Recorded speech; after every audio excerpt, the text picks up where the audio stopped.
just for you.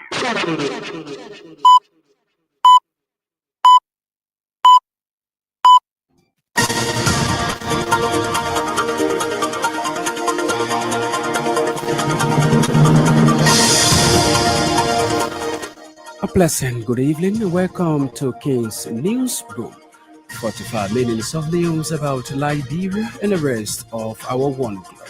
I'm Stephen Compton. First, the headlines.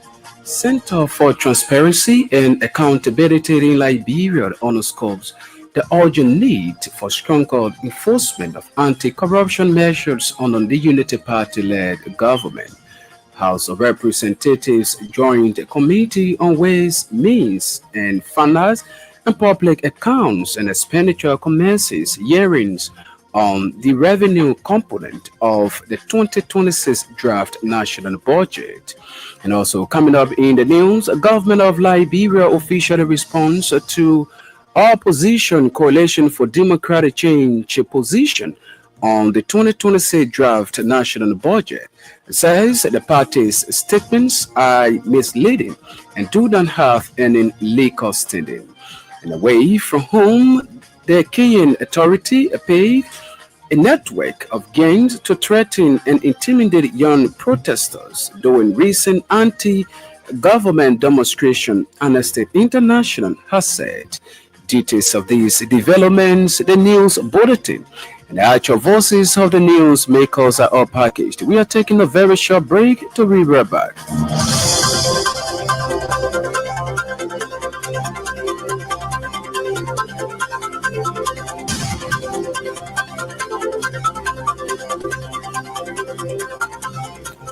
Welcome back and thanks for being there. Up next is the bulletin of news with Sam Andrews. The Center for Transparency and Accountability, Liberia, has underscored the urgent need for stronger enforcement of anti-corruption measures under the Unity Party-led government.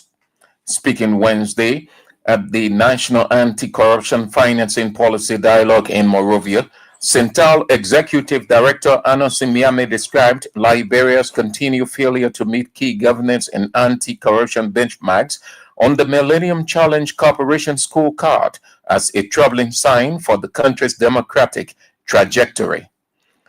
Mr. Miame emphasized that the persistent decline in critical governance indicators highlights the need for more decisive political will and enforcement of anti-corruption policy within the Bouakai administration. He expressed concern over Liberia's marginal progress in combating corruption, noting it underscores the need for sustained reforms and consistent persecution of officials implicated in wrongdoing. Anosi Miame said impunity for corruption remains widespread, with numerous politically exposed individuals accused of graft yet to undergo proper investigation and prosecution. He called for a comprehensive investigation into alleged irregularity surrounding the reported $10 million United States dollars presidential police project in Lofa County. The House of Representatives Joint Committee on Ways, Means, Finance and Public Accounts and Expenditure has commenced hearings on the revenue component of the 2026 draft national budget.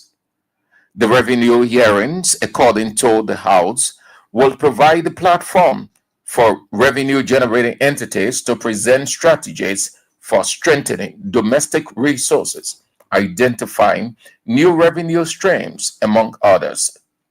Speaking at the opening of the hearing, the House Chairman on Ways, Means, Finance, Representative P. McJoy, described the launch of the hearing as a civic movement and constitutional duty that underscores the legislature obligation to ensure transparency and fiscal prudence. According to him, crossing of the 1 billion benchmark signals Liberia's potential for real transformation and a transition toward middle income status. The committee chairman for the outline priorities issues that will guide the fiscal year 2026 review, including ArcelorMittal $200 million United States dollar signature bonus. The Liberian government has reacted to recent comments made by the Congress for Democratic Change concerning the draft national budget for 2026. In a statement released Wednesday, the government described CDC critique as misleading and lack any legal basis.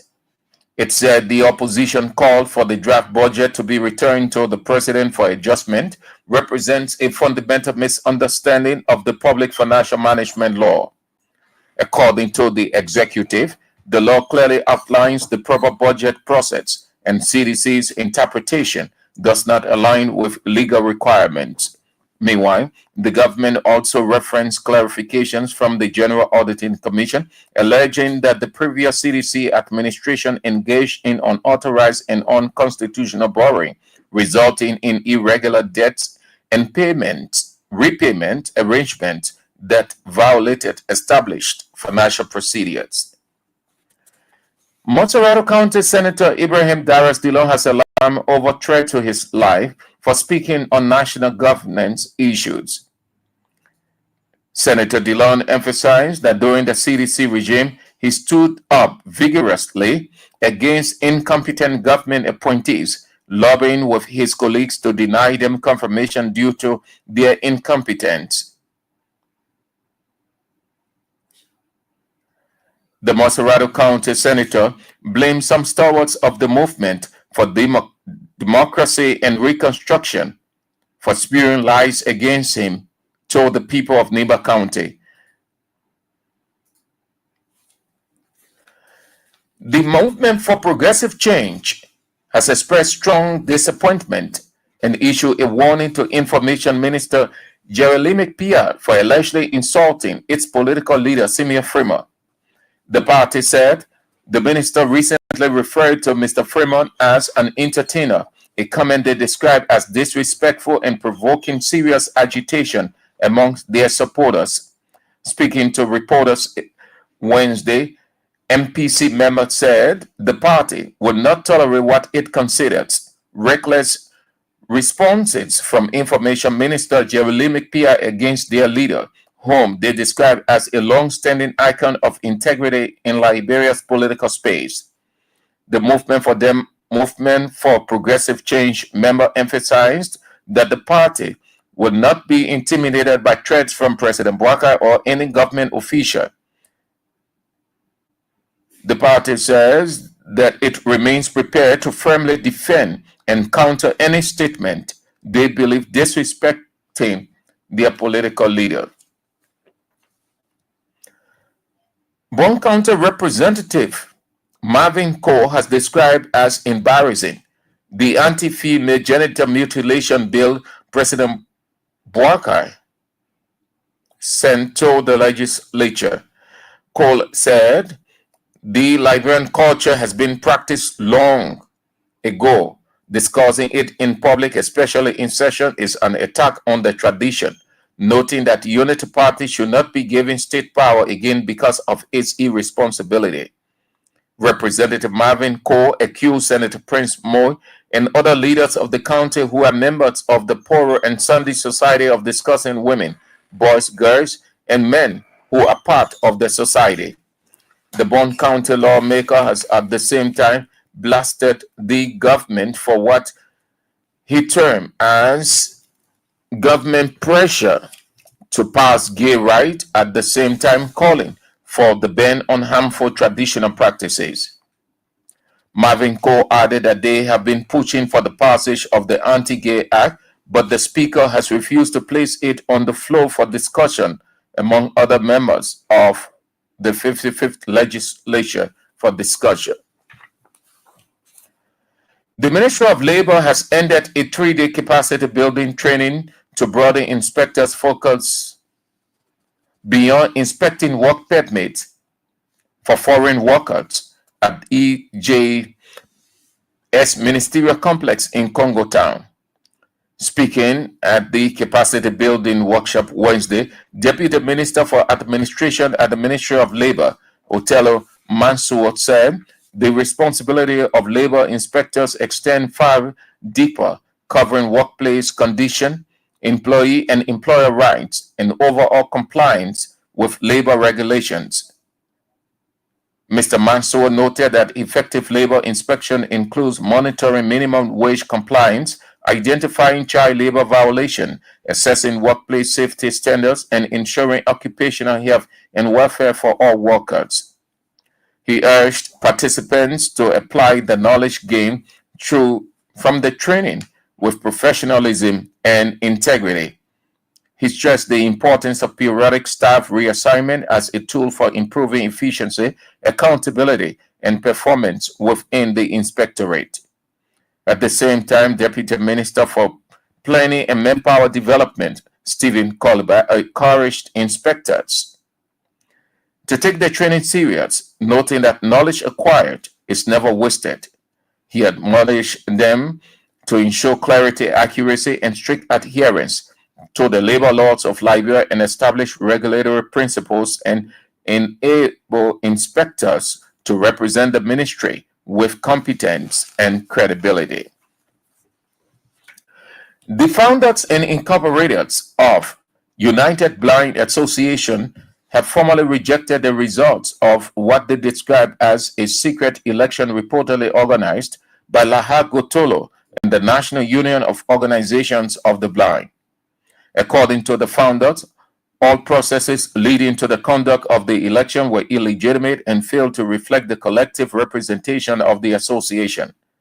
Speaking at the press conference in Monrovia, Peter Canio, one of the association founders, stated that the group does not accept or recognize the election results, arguing that the outcome does not reflect the will of the association membership. Mr. Canio called for peaceful dialogue to resolve the ongoing internal dispute, emphasizing that the prolonged conflict continues to impede the association progress. And the Liberia Drug Enforcement Agency has forwarded two Guinean nationals, Amadou Diallo, 35, and Safiatou Diallo, 33, to Painesville Magisterial Code for illegal possession of narcotics, a non-bailable offense under Liberian law. According to a release issued Tuesday, both suspects were arrested on November 13 at approximately 3 p.m. in the red light community by officers assigned to the LDEA red light satellite detail. They were found in possession of 21 boxes and 18 straps of tramadol. The LDEA urged the public to continue assisting in the fight against drug trafficking by reporting suspicious activities in their various communities.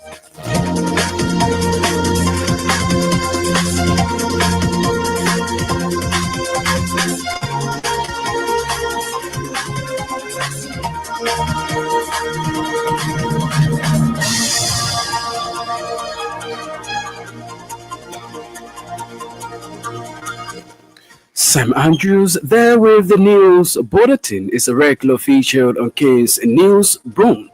45 minutes of news about Liberia and the rest of our one world. In one of our top developments, government of Liberia officially responds to opposition coalition for democratic change position on the 2026 draft national budget. Says the party's statements are misleading and do not have any legal standing. We're taking a very short break. We'll come back. We'll bring you voices of the news makers.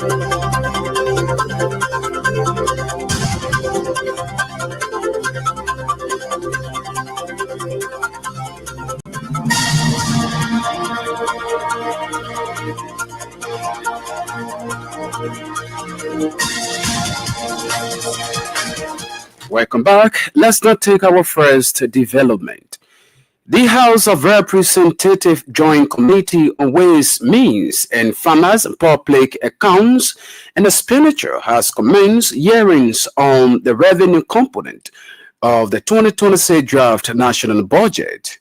The revenue hearings, according to the committee, will provide the platform for revenue-generating entities to present strategies for strengthening domestic revenue, identify new revenue stream, among others. Speaking at the opening of the hearing, the committee chairman, P. Mark Jewett, described the launch of the hearing as a civil movement and constitutional duty that underscore the legislature's obligation to ensure transparency and fiscal prudence. I welcome all of you to this formal opening of the revenue hearings for the draft fiscal year 2026 national budget. Today marks not just the beginning of a technical review, it is a civic movement, a constitutional duty, and a test to our collective resolve to build a more transparent, equitable, and accountable Liberia. We convene under the weight of a historic budget today. The budget envelope, 1.211 billion, the largest in the nation's history. This figure reflects ambition.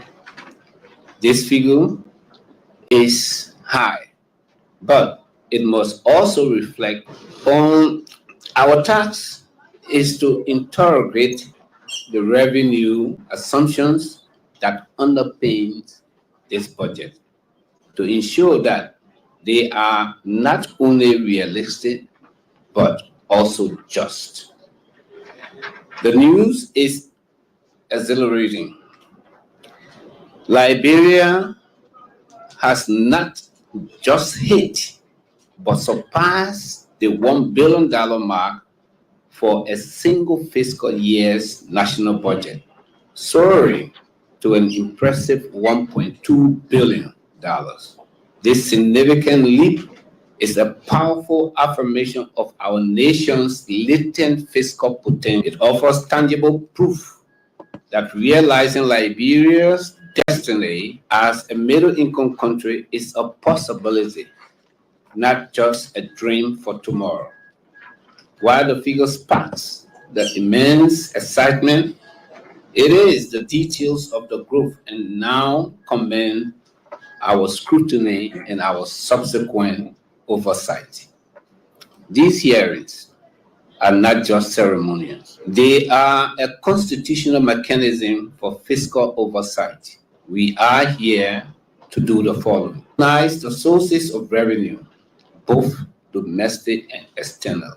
We are here to examine the credibility of the projections from the Ministry of Finance and Development Planning and from the Liberia Revenue Authority.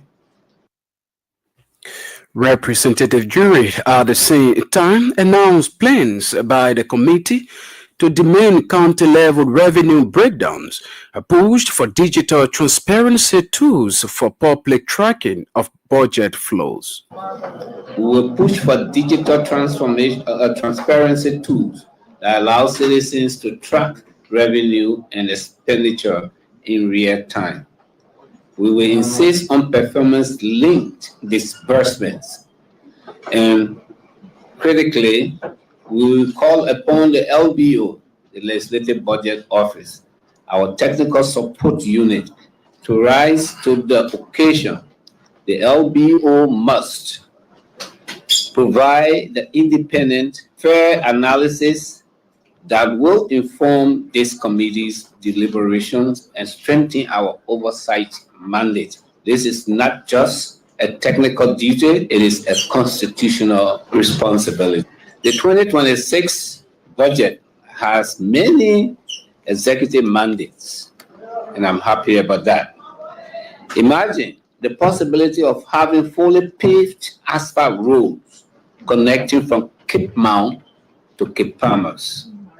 Imagine the beginning of realizing a dream of having inter-county connectivity, a dream of beginning to linking up our nation's economic hubs will no longer be a fantasy, but funded programs. Representative P. Mark Jury there speaking.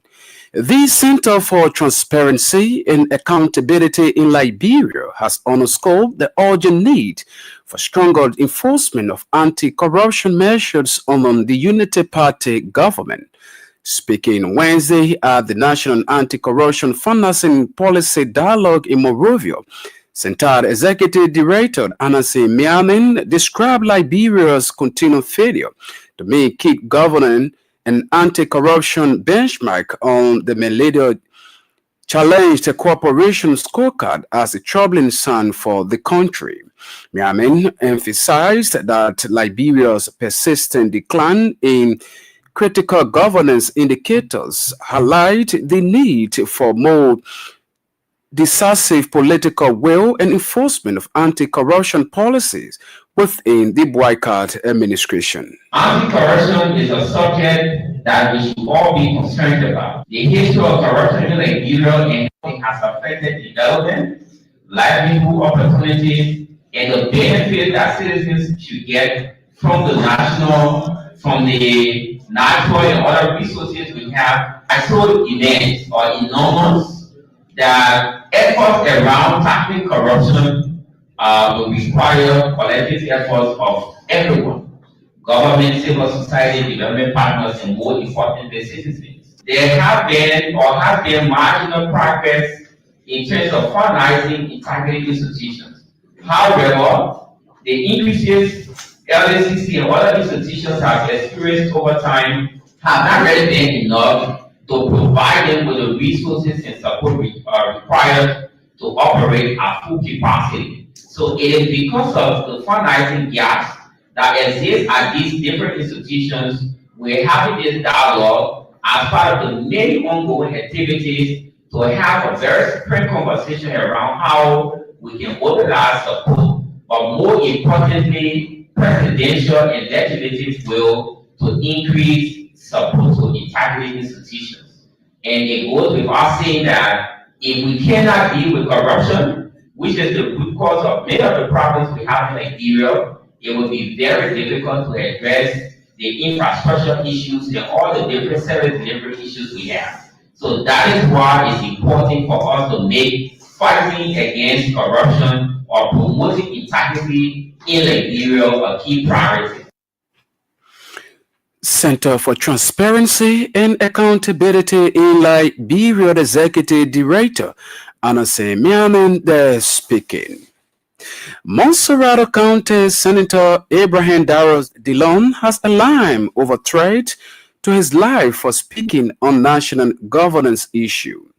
According to Dillon, during the CDC regime, he stood up against incompetent government appointees, lobbying with his colleagues to deny them confirmation due to their incompetence.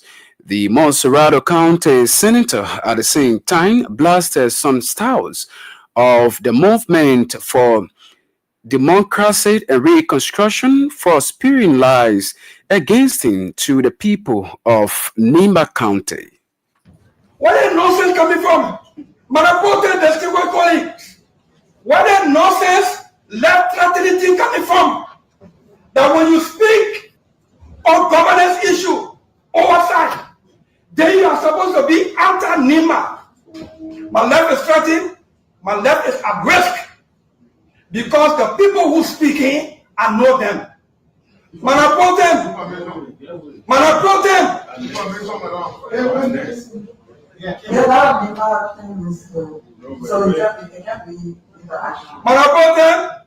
the Minister of Public Works must be brought before the Senate.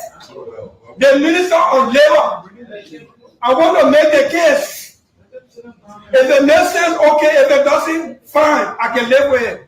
The Minister of Labor did not go to his house to make a wild allegation to the effect that he was nominated by President Joseph Nima Bouaka to be Minister of Justice. His nomination was formally communicated to the Senate in keeping with the law and the practice, and that our Darius Dillon, as senator, fought his nomination in the Senate until the president withdrew him. He did not say that. in his living room. Madam President, all of us in the Senate, in our Senate chat room, we have the video. The Minister of Labor is angry in our exercise of our oversight responsibility on the work permit issue, went to the government-funded, sanctioned press conference at the MICAT, Ministry of Information, where he said on video, live, that Senator Dillon is against the people from NEMA. It's the same way I'm targeting him because the president nominated him. He letter came here and I fought it until the president will do him. In our same press conference at the Ministry of Information, regular weekly press briefing, the Minister of Labor said that that's the same target I used to target Senator Chris Johnson, peace be to his address. And that's the same thing I'm doing to him for another NEMA person to die. But I told him, I'm not afraid, but my life is threatened.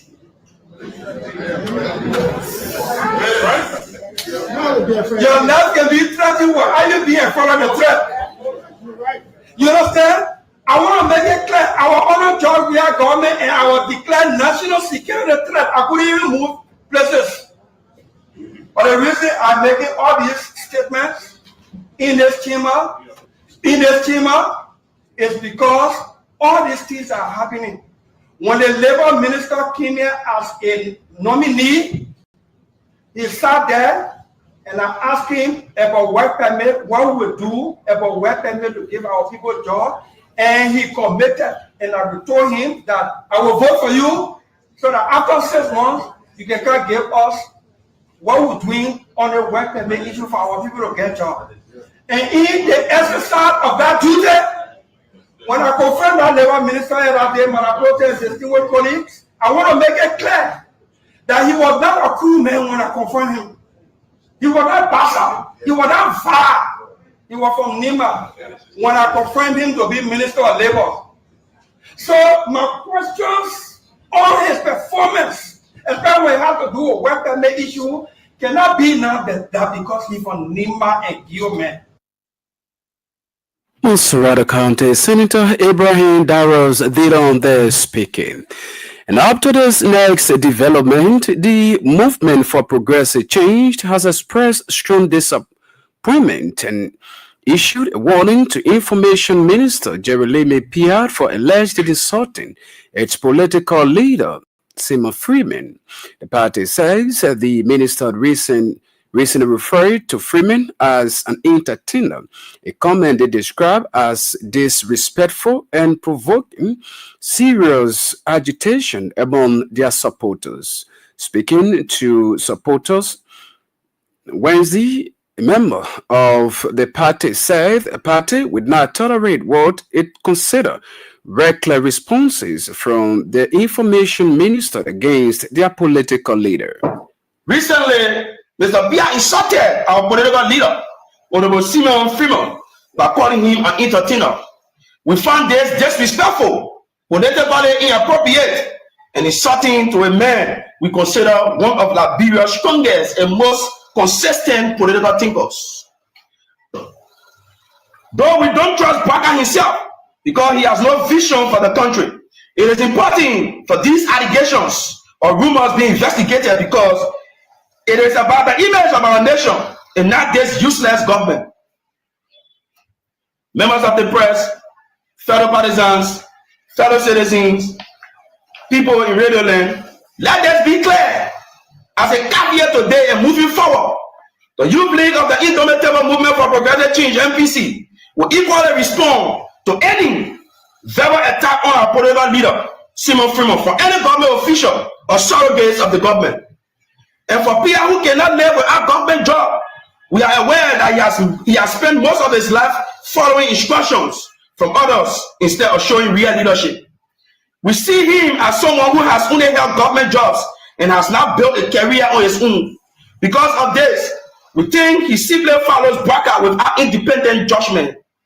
Members of the press, once again, the National Youth League of the Movement for Progressive Change, MPC, refuses to stay silent We will not ignore what we see as intellectual dishonesty, hypocrisy, and disrespect towards the suffering of the Liberian people. Mr. Pia has gained a reputation not as a responsible information minister, but as someone who often speaks recklessly. We believe his actions shows a pattern of irresponsible and unprofessional statements that embarrass the Ministry of Information and Liberia as a whole. Fellow Liberians, partisans, distinguished ladies and gentlemen, members of the press, since Pia became Information Minister, Liberia has suffered from poor communication and lack of transparency. Former Executive Minister Matthew Yamplu even provided strong evidence that the Ministry of Information under Pia operated a secretive financial system, raising serious concerns about accountability. Members of the press, fellow partisans, fellow citizens, people in Radio Land, this evidence from Mr. Yamplu has placed Mr. Pia's leadership under heavy scrutiny and has made the public question how he manages government resources. Members of the press, fellow citizens and partisans, people in Radio Land, the Youth League, the National Youth League of the Indomitable Movement of Progressive Change, we will not be deterred by any threat or intimidation made by so-called President Bwaka and his co-officials, but we will stand firm to defending or counter-reacting any reckless statement made by Bwaka and his officials. A member of the MPC Youth League there speaking.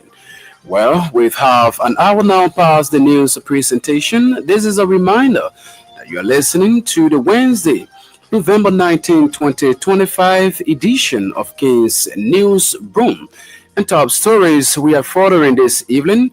Center for Transparency and Accountability in Liberia underscores the urgent need for stronger enforcement of anti-corruption measures under the Unity Party government.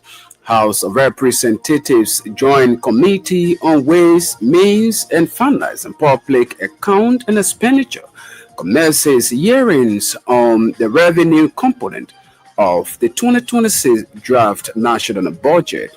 Government of Liberia officially responds to opposition Coalition for Democratic Change position on the 2026 draft national budget. Says the party's statements are misleading and do not have any legal standing. And away from whom KN Authority paid a network of gangs to threaten and intimidate young protesters during recent anti-government demonstration. And the State International has said. We're taking a very short break. When we come back, we bring you more developments.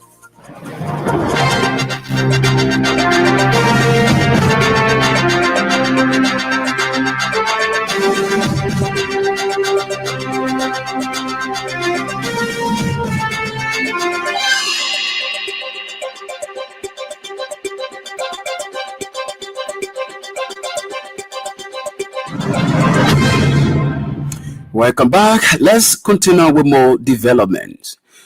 Bond County District 3 Representative Marvin Cole has described as embarrassing the anti-female genital mutilation bill presented by President Joseph Boakai. Cole emphasized that the Liberian culture has been long practiced. Discussing it in public, especially in session, is an attack on the tradition, noting that the Unity Party government should not be given state power again because of its alleged irresponsibility.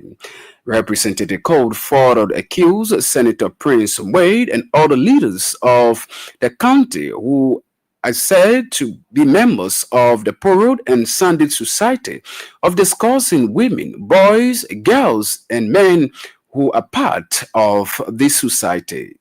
Well, I think this is embarrassment to the culture that all of us, our foreparents, practice up to present. And I think this government, from the Senator Moise said that this is a responsible government, but it's unfortunate.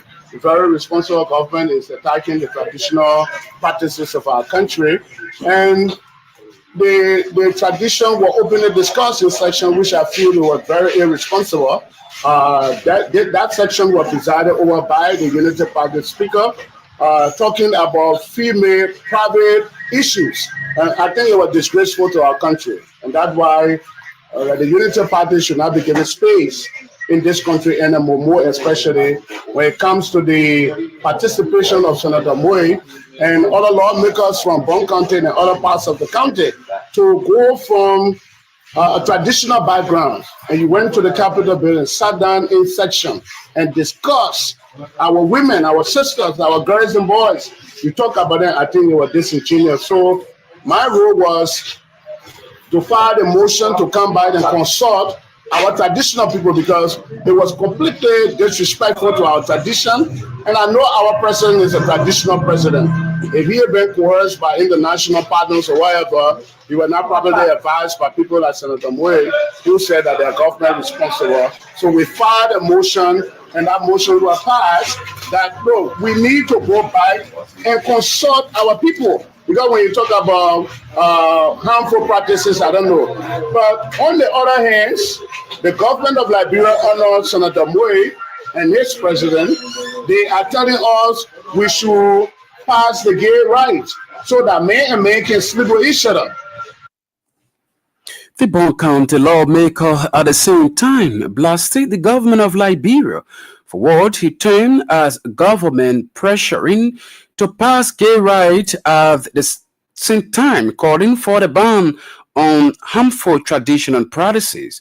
Co added that they have been pushing for the passage of the Anti-Gay Act, but noted that the Speaker of the House of Representatives has refused to place the issue on the floor for discussion among members of the House of Representatives. But you're telling me I should about our tradition. So my stand is, if you want us to put hold to traditional practices, which I don't believe, we should also be able to pass the anti-gay law, which they are even refused for that bill to be placed on the floor. The Unity Party Speaker has refused that. You heard the other day, Anthony Williams, he was frustrated, and he said he did not know the reason why that bill was not placed on the agenda. It was on the agenda, they removed it. So it's the Unity Party. Look, let me tell you something. In this country, during the George Weah administration, the Unity Party ran a spell campaign against that government and said that George Weah was trying to legitimize gay rights. But now we have seen who is actually trying to legitimize gay rights. I have something in my phone which I will share with the journalists. Pastors have been arrested by this government. Our senator claimed to be responsible. Pastors have been arrested, placed behind bars for refusing to support the gay right. So he said, look, this Methodist church cannot be used as a foundation to legitimize same-sex marriage. You know, the last time I heard some petty people passing around, I will always be in the country, whatever I say, I'm not going to repress it. I stand by that statement that if you are in any church and you support same-sex marriage, I don't believe that I can work with you. Because it is a foundational error. I believe in the Bible, and I stand by the principle of the Bible. Did I say so? I said, if you are in the Methodist church and you believe in the same-sex marriage practices, I am against it.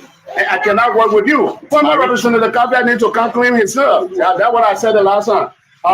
You know, I have a Christmas package for former Representative Kafia. When I say he cancerous, I'm going to detail that and give instances and documentary proof that he's cancerous to our democracy and the forward march of this country. Now, I just said something to you, and I have to give you the proof. You know, last night, our own spoon, and I will now call Senator Cole by our former Senator Prince Moe. It's just a matter of time, because if I intend to replace him, I'll replace him. You see, this is Reverend Jerry Kula from the Methodist Church.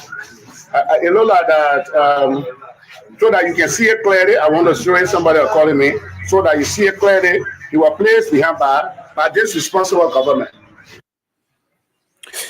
Bond County District 3 Representative Marvin Cole there speaking. And now, away from home, the Kenyan Authority paid a network of gang to threaten and intimidate young protesters during recent anti-government demonstration. New report by the Human Rights Organization said government agencies also employ surveillance and disinformation to target organizers of the mass protest which swept Kenya across 2024 and 2025.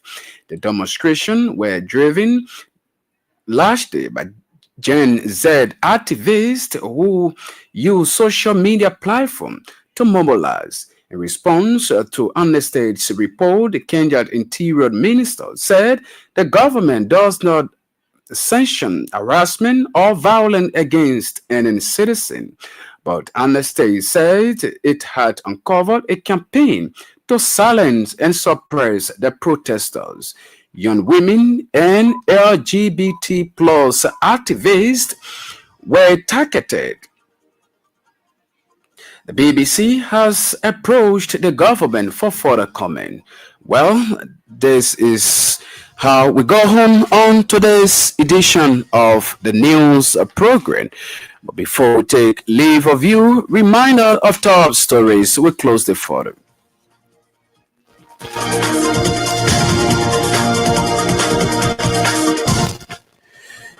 Center for Transparency and Accountability in Liberia underscores the urgent need for stronger enforcement of anti-corruption measures under the Unity Party-led government. House of Representatives Joint Committee on Ways, Means and Finance and Public Account and Expenditure commences hearings on the revenue component of the 2026 draft national budget. The government of Liberia officially responds to opposition Coalition for Democratic Change position on the 2026 draft national budget. Says the party's statements are misleading and do not have any legal standing. In a way from whom KN authorities paid a network of gain to threaten and intimidate young protesters during recent anti-government demonstration, Amnesty International has said. On this note, we'd like to say many thanks to our reporters and editors for making today's news presentation a success. Sam Andrews was here with the news bulletin. Marvin Va Sarah Control and ably coordinated the sound. I'm Stephen Conton. Thanks for listening and watching.